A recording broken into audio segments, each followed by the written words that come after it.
आज हम जैव भूगोल में पहली आर्कटिक प्रदेश के बारे में अध्ययन करेंगे। जैसा कि कल वाले वीडियो में हमने जो जियोग्राफिकल रीजन्स के नाम के बारे में आपको बताया था, उसमें से ही एक है पहली आर्कटिक प्रदेश। ये जैव भौगोलिक प्रदेश विश्व का सबसे बड़ा प्रदेश माना जाता है। इसका विस्तार एशिया, यूरोप व अफ्रीका महाद्वीपों के सभी शीतोष्णकटिबंधीय भागों पर है। इसका विस्तार पूर्व में जापान से लेकर पश्चिम में आइसलैंड तक है। सामान्य रूप से इसके अंतर्गत संपूर्ण यूरोप, चीन, जापान, उत्तरी अफ्रीका, उत्तरी सहारा, साइबेरिया, भूमध्य सागरीय प्रदेश, मंचूरिया, हिमालय एवं अरब के उत्तरी भाग आते हैं। आर्कटिक सागर जहां एक तरफ इसकी उत्तरी सीमा का निर्धारण करता है, तो दूसरी तरफ हिंदू कुश पर्वत श्रेणियां, पामीर गांठ व हिमालय पर्वत इसकी दक्षिणी सीमा को निर्धारित करते हैं। ये जो प्रदेश है, इसमें अनेक भौतिक विशेषताएं पाई जाती हैं। इसकी जलवायु में भी काफ़ी भिन्नताएं दिखाई देती हैं। जैसे कि आर्कटिक वर्त का उत्तरी भाग टुंड्रा जलवायु के अंतर्गत आता है, जिससे कि वहाँ पर बहुत ही कम एवं छितरी हुई वनस्पति दिखाई देती हैं। टुंड्रा क्षेत्र के दक्षिणी भाग पर शंकुधारी वन पाए जाते हैं, जहाँ शीतोष्ण प्रकार की जलवायु पाई जाती है। मध्य एशिया में शुष्क महाद्वीपीय जलवायु पाई जाती है, जहाँ की टेम्परेचर अधिक एवं वर्षा कम पाई जाती है। इस प्रदेश के यूरोप वाले भाग में आर्द्र जलवायु पाई जाती है, जहाँ पर सागरीय प्रभाव होने के कारण सामान्य तापमान व पर्याप्त वर्षा की प्राप्ति होती है। भूमध्य सागर के समीपवर्ती दक्षिणी पश्चिमी प्रदेश में भूमध्य सागरीय प्रकार की जलवायु पाई जाती है। यहाँ ग्रीष्म ऋतु शुष्क लेकिन शीत ऋतु में वर्षा होती है। इसी प्रकार पूर्व में जापान और उत्तरी चीन में मानसूनी जलवायु पाई जाती है, जहाँ ग्रीष्मकाल के बाद वर्षा होती है। यहाँ सर्द ऋतु का तापमान सामान्य से काफ़ी कम होता है। जलवायु की तरह ही ये जो पहली आर्कटिक प्रदेश है, इसमें उच्चावच की भी काफ़ी भिन्नताएं पाई जाती हैं। इस रीजन के दक्षिणी भाग में हिमालय, हिंदू कुश आदि की नवीन मोड़दार पर्वतमालाएं हैं, जबकि यूरोप के आल्प्स व पिरेनीज आदि प्राचीन मोड़दार पर्वत श्रेणियां हैं। इस प्रदेश के दक्षिणी भाग में दक्षिणी यूरोप, मध्य एशिया की वलित पर्वत श्रेणियां हैं, जो कि जंतुओं के गमन में भी बाधक हैं।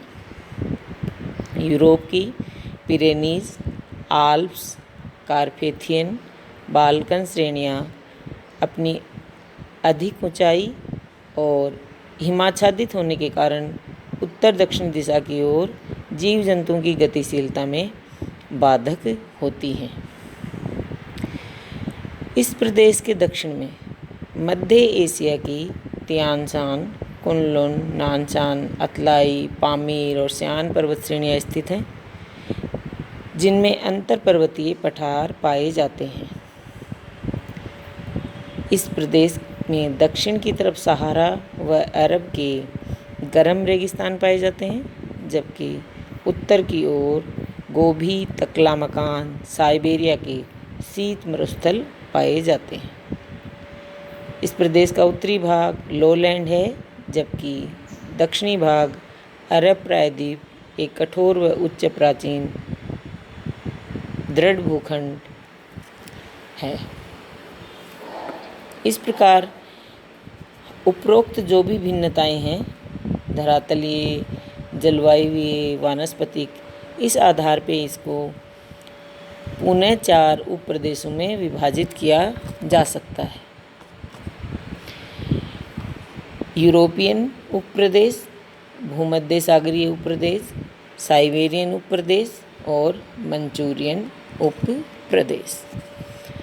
अब आता है आपका यूरोपियन उपप्रदेश। यूरोपियन उपप्रदेश के दक्षिणी भाग में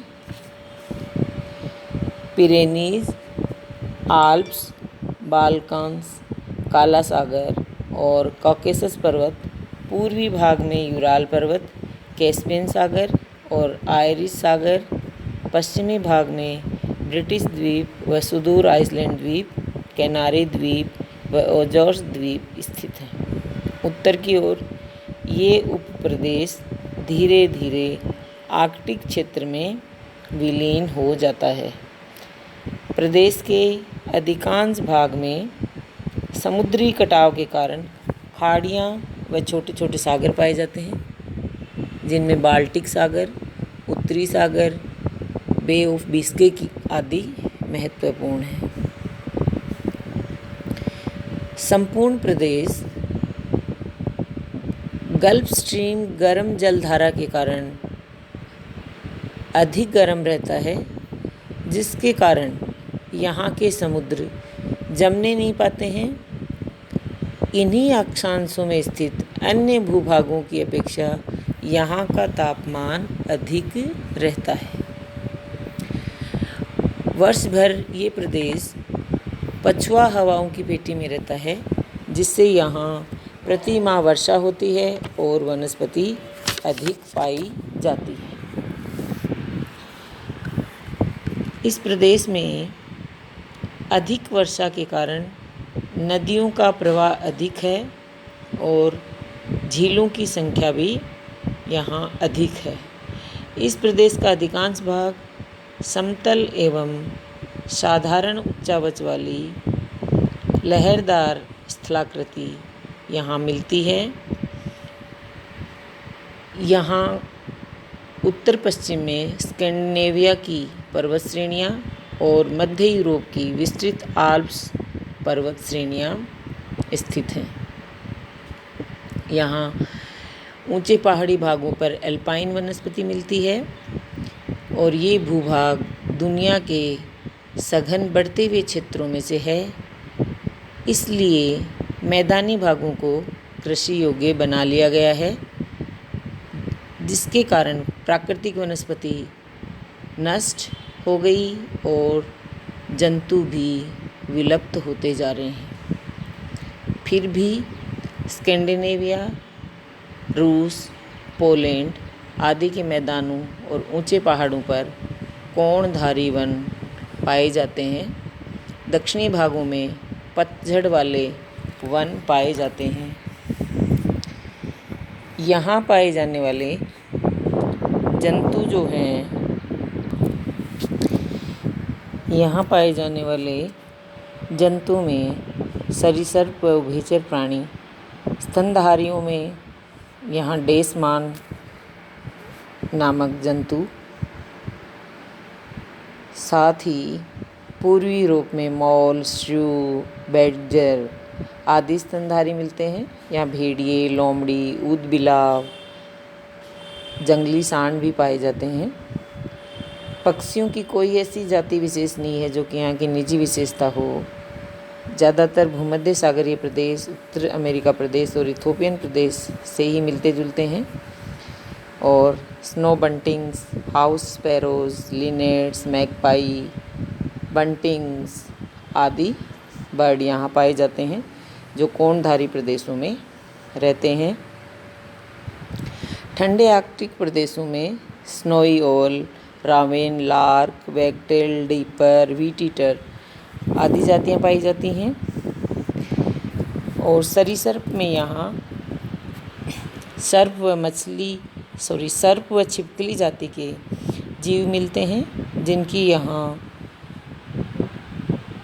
वाइपर जाति पाई जाती है। सैंड लिजार्ड्स, ब्लाइंड लिजार्ड रूस के ठंडे बर्फीले मैदानों तथा पोलैंड तक पाए जाते हैं। और उभयचरों में यहाँ पेड़ों पर रहने वाले मेंढक हाइला मध्य यूरोप में विशेष रूप से पाया जाता है। अधिकांश उभयचर जंतु ने यहाँ पाई जाने वाली ठंडी जलवायु में अनुकूलन कर लिया है। मीठे पानी की मछलियों में यहाँ अनेक प्रकार की मछलियाँ मिलती हैं, क्योंकि पहले ही अपन ने देखा कि यहाँ झीलों की अधिकता है। और फिनलैंड और स्विट्ज़रलैंड में यहाँ अनेक झील पाई जाती हैं। इनमें पर्च फैमिली कॉर्क जाति की मछलियाँ मुख्यतः मिलती हैं। अन्य मत्स्य जातियों में स्टिकलीबैक, पाइक, कार्प, लोच, ब्लीक, ब्रीम, टेंच और रॉच मछलियाँ पाई जाती हैं। ये था आपका पैलियार्टिक प्रदेश का यूरोपियन प्रदेश। नेक्स्ट अपन पढ़ेंगे भूमध्य सागरीय